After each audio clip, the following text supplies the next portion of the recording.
காலைல என்ன சாப்பிட்டா? பொங்கல் மயங்க போட்டாங்களா தான். ஆ, அது இன்னும் பொங்கல்னு தெரியுது. அப்போ தூக்கி பார்ப்போம் பொங்கல் ம். போடுறது தூக்கி உட்காந்து வேற வேற என்ன பேச்சு.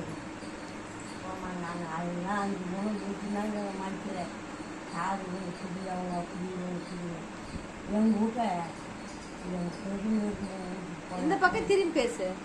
கோயம்புத்தூர் எனக்கு ஒன்றும் பிடிக்கும். இந்த பக்கம் பேசு. அந்த பக்கம் திரும்பி எங்களுக்கு திரும்பி பேசு. ஏன் அந்த பக்கம் திரும்பி அந்த பக்கம் என்ன திரும்பி பேசட்டுமா? இல்லை ஏன் நடுவில் வீட்டுக்கு போனால் எனக்கு பிடிக்கவே பிடிக்காது. எப்படின்னா பொண்ணு கொள்ளாத ஒரு குளிச்சு காசு குளிச்சுட்டா அண்ணன் தாங்க. அது அது வீட்டு கூட கோயம்புத்தூர் அத்தை கொடுக்கணும் யார் வீட்டுக்கும் நான் போக மாட்டேன். எங்கள் வீட்டாங்க ஏன் போய்